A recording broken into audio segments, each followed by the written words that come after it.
फसल तबाह थी विया आहिनि। रहवासी सख़्तु परेशान आहिनि। ठट्टो जी सूरत हाल मालूम कंदासीं। असां सां लाइन ते मौजूद आहे KTN न्यूज़ जो रिपोर्टर महबूब विरोही। जी महबूब।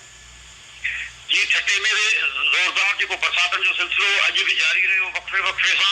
ये सब ठट्टे ज़िले अंदर बरसाती जी ज़ोरदार बरसातन का सिमनाल के मुसलन का तबाहकारी वाली सूरत हाल है। जिते ठट्टो शहर गारो मीरपुर साकरो शहरी इलाइका पानी हेठि आयल आहिनि।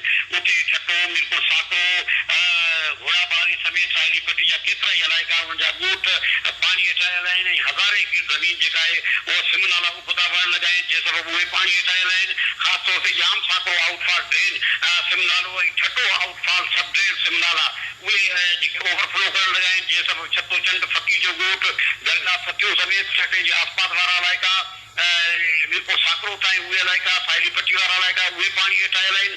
केतिरा ई ॻोठ पानी हेठि आयल आहिनि। वरी मेहरबानी नाज़िम ठट्टो खां महबूब विरोही असांखे तफ़सील ॾिना आहिनि। बरसात जे हवाले सां मुख़्तलिफ़ शहरनि में घारा लॻण सबबि फसल तबाह थी विया आहिनि। अव्हांखे ॿुधायूं पिया त सिंध जे लाड़ पट्टीअ में ॿीहर तूफ़ानी बरसात ऐं सिम नालनि के घारनि तबाही मचाए छॾी आहे। मीरपुर ख़ासि डिवीज़न ऐं बदीन ज़िले में वधीक केतिरा ई ॻोठ ॿुॾी विया आहिनि, जॾहिं त मुख़्तलिफ़ शहरनि में घारा लॻण सबबि फसल तबाह थी विया आहिनि। हैदराबाद जी सूरत हाल